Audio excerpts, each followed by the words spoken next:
नमस्कार बच्चों, आज अपन शुरू करेंगे इलिमिनेशन रिएक्शंस, विलोपन अभिक्रियाएं। सामान्यतया इलिमिनेशन रिएक्शंस तीन प्रकार की होती है। 1-1 इलिमिनेशन, 1-2 इलिमिनेशन और 1-3 elimination reaction. 1-1 elimination reaction, 1-2 elimination reactions और 1-3 इलिमिनेशन रिएक्शन।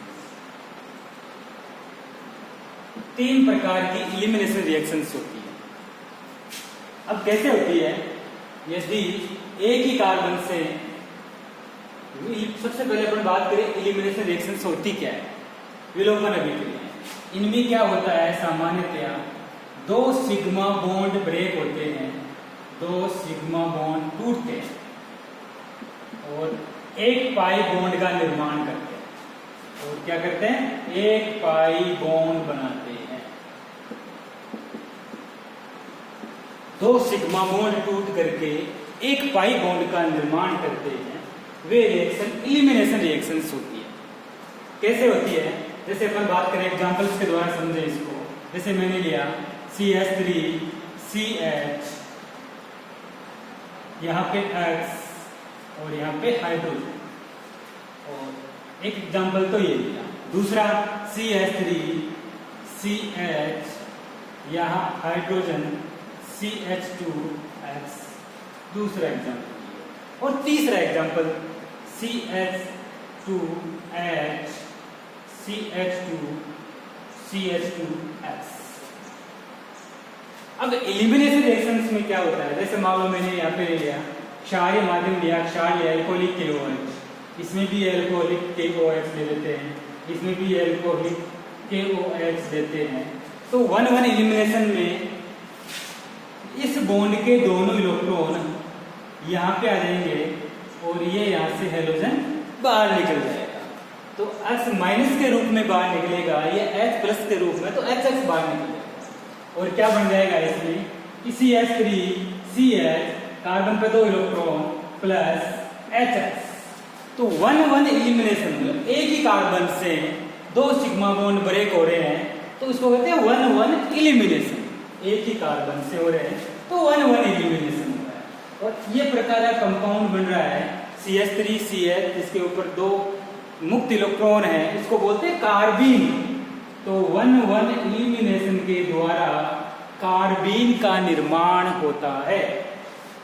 अब बात करें इसकी, हैलोजन से जुड़ा कार्बन अल्फा, इसके पास वाला कार्बन बीटा।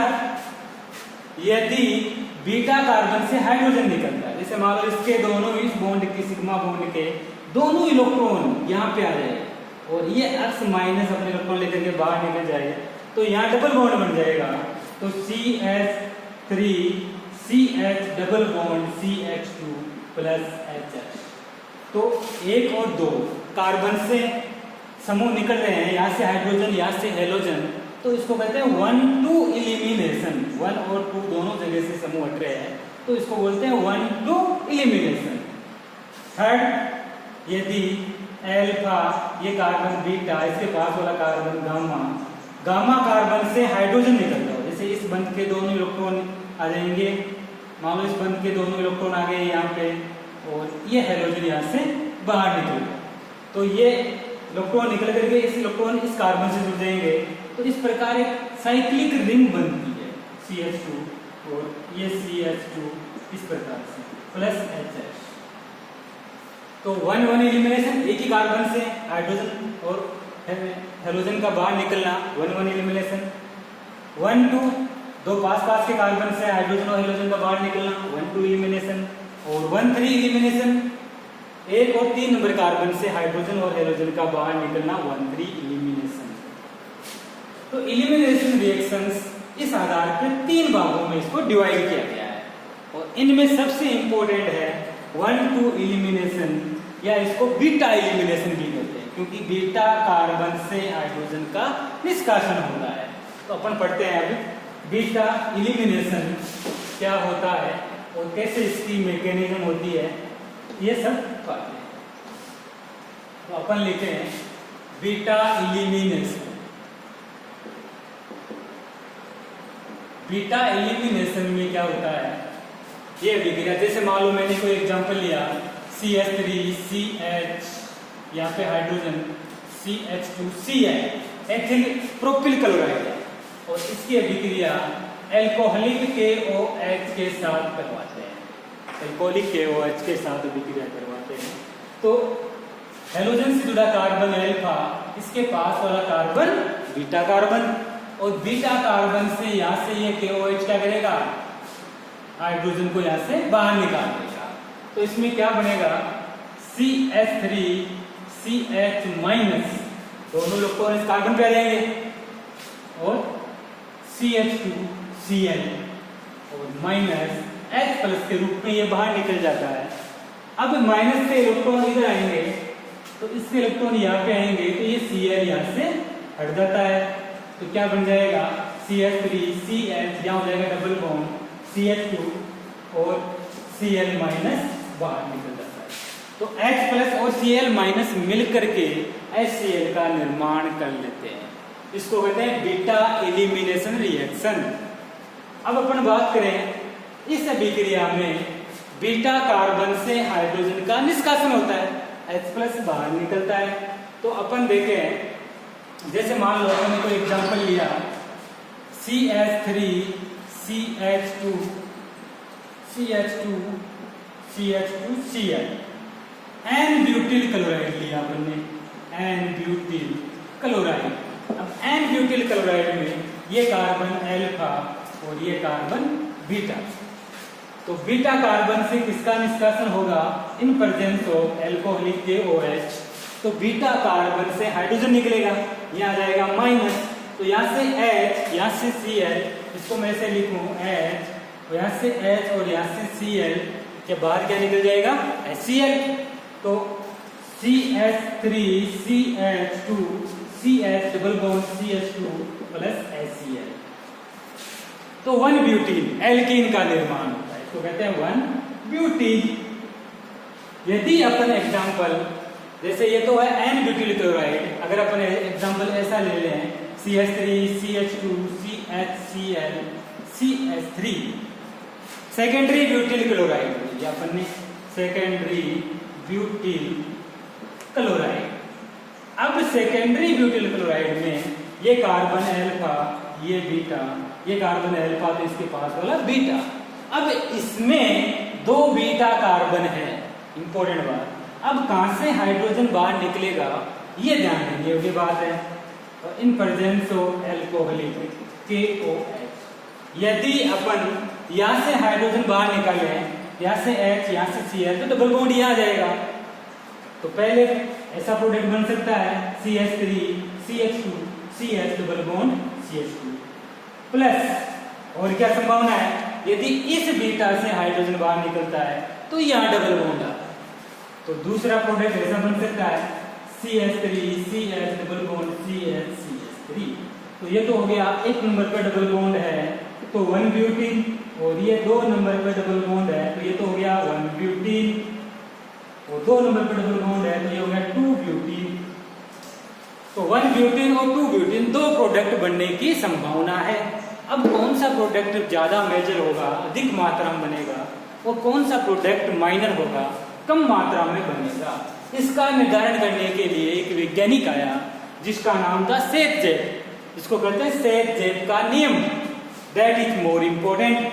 तो अपन बात करें कि सेथ-जेफ ने क्या बताया, ऐसी परिस्थितियों में कौन सी एल्कीन अधिक मात्रा में बनेगी, इसके बारे में सेथ-जेफ ने अपना नियम दिया, जिसको कहते हैं सेथ-जेफ का नियम।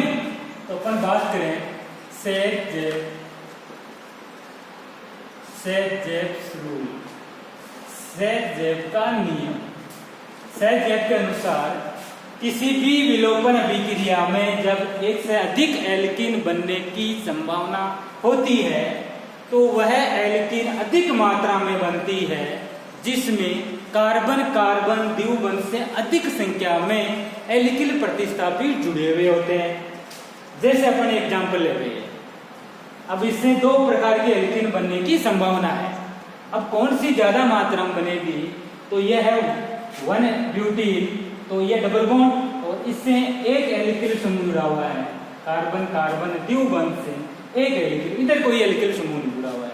इसमें ये तो हो गई है डबल बॉन्ड एल्किल, और इससे एक और दो एल्किल समूह जुड़े हुए हैं। तो सेठजेब ने कहा कि किसी भी एल्कीन में किसी भी विलोपन अभिक्रिया में वह एल्कीन अधिक मात्रा में बनेगी जिसमें ज्यादा एल्किल समूह जुड़े हुए होते हैं। इसका मतलब इसमें दो समूह एल्किल, इसमें एक एल्किल, तो ये एल्किल बनेगी मेजर, मुख्य, अधिक मात्रा में, और ये वाली एल्किन हो जाएगी माइनर, न्यूनतम मात्रा। जैसे मान लो अगर ये टोटल 100% है तो 20% ये एल्किन और 80% 2-ब्यूटीन का निर्माण होता है। ये बात बताई किसने? सेठजेब ने। आगे अपन चले, जैसे मान लो दूसरा एग्जांपल ले रहे कि CH3 CH CH3 CHCl CH3, ये कोई एल्कीन है और एल्किल है।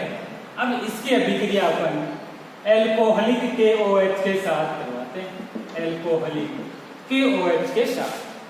तो इसमें इससे पास का कार्बन ये अल्फा है तो ये बीटा कार्बन, और इधर भी ये अल्फा है तो ये बीटा कार्बन।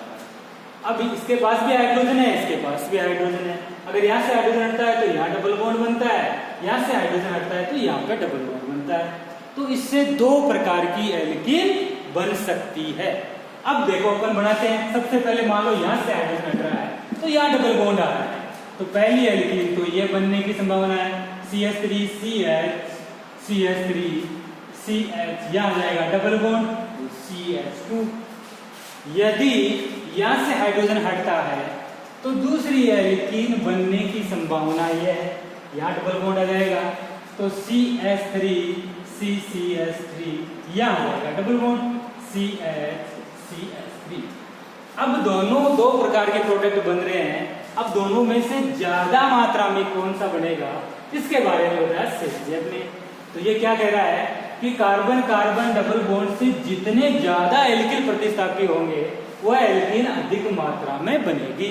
अब इसमें देखें, ये कार्बन कार्बन डबल बॉन्ड समूह है, इससे केवल एक एल्किल समूह जुड़ा हुआ आइसोप्रोपिल ग्रुप। इसमें ये कार्बन कार्बन डबल बॉन्ड है, इसमें 1 2 3 एल्किल समूह जुड़े हुए। यहाँ एक एल्किल समूह है, यहाँ 3 एल्किल समूह है, तो यहाँ ज्यादा एल्किल समूह है, इसलिए ये एल्कीन अधिक मात्रा में बनेगी।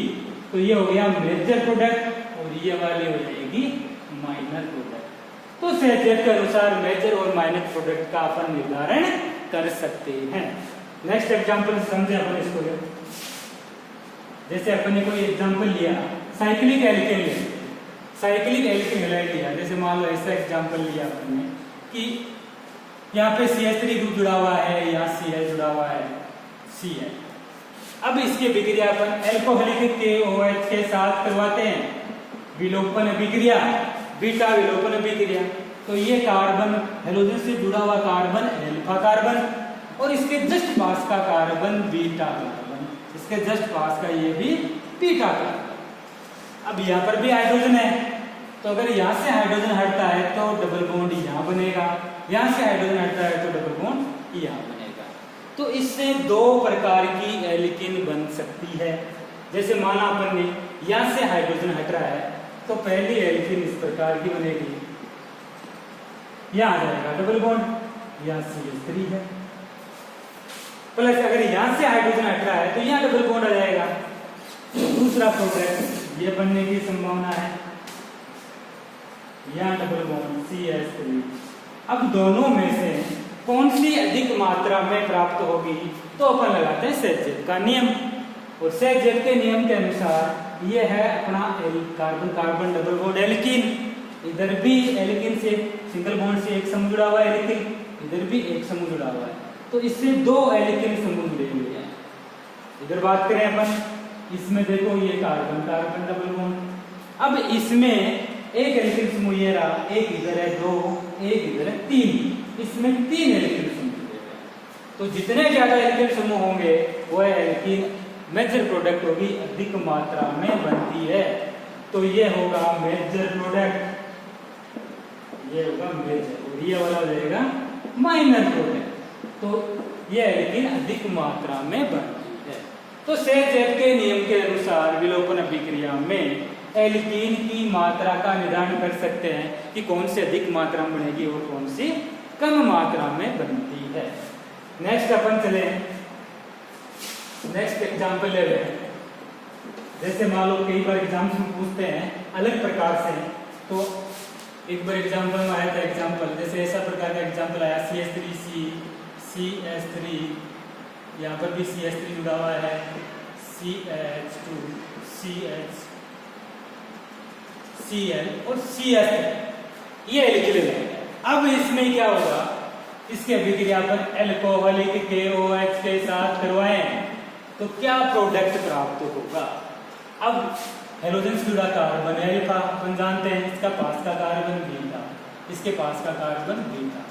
अब कौन सी एल्कीन बनेगी, तो अपन गलती क्या करते हैं, ये बीटा कार्बन है और इस बीटा कार्बन के पास हाइड्रोजन नहीं है, इसका मतलब यहाँ से हाइड्रोजन नहीं है, तो ये वाली एल्कीन नहीं बन सकती। इधर बीटा इसके पास 3 हाइड्रोजन है, इसका मतलब ये वाली एल्कीन बनेगी। तो ऐसी परिस्थिति में केवल एक ही एल्कीन का निर्माण होता है। तो CH3C CH3 CH3 और CH डबल बॉन्ड CH2, तो ये हो गया मेजर परसेंट, 100% एक ही प्रोडक्ट बनेगा। ऐसी अगर ऐसी परिस्थिति दी हुई है तो एक ही प्रोडक्ट का निर्माण होता है। नेक्स्ट एग्जांपल अपन ले रहे हैं कि CH3CH CH2 CH3 और यहाँ पे लिख दिया CHCl CH2 CH3, ऐसा कोई भी एल्किल हैलाइड दे दिया और अपन विलोपन अभिक्रिया करेंगे in presence of alcoholic KOH charge. तो अब ये कार्बन अल्फा, इसके पास का कार्बन बीटा, इधर भी ये अल्फा है तो ये बीटा है, इधर भी हाइड्रोजन है बीटा, इधर भी बीटा हाइड्रोजन है, तो यहाँ पर भी डबल बॉन्ड आ सकता है, लेकिन ये बन सकती है। अगर यहाँ से चढ़ता है तो एक डबल बॉन्ड यहाँ आ सकता है, तो इसमें 2 प्रोडक्ट बनने की संभावना है। जैसे मान लो पहले इधर से हट रहा है तो CH3 Cl CH2 CH3 और CH double bond CH CH3, एक एल्कीन तो ये बन जाएगी। अगर यहाँ से हाइड्रोजन हट रहा है तो CH3C CH3 डबल बॉन्ड, या CH2 CH3 है double bond CH CH2 CH3। अब दोनों में से अधिक मात्रा में कौन सी बनेगी, तो सेहजेब का नियम, इधर एक एल्किल समूह जुड़ा हुआ है, इधर भी एक है, तो इसमें टोटल 2 एल्किल समूह जुड़े हुए हैं। इसमें ये कार्बन कार्बन द्विबंध है, इसमें 1 2 3 एल्किल समूह जुड़े हैं, तो ये एल्कीन मेजर बनेगी, अधिक मात्रा में बनेगी, और ये वाली बनेगी माइनर प्रोडक्ट। तो इस प्रकार सेहजेब के नियम की सहायता से अपन एल्कीन में मेजर और माइनर का निर्धारण कर सकते हैं। धन्यवाद। नेक्स्ट पढ़ेंगे नेक्स्ट वीडियो में।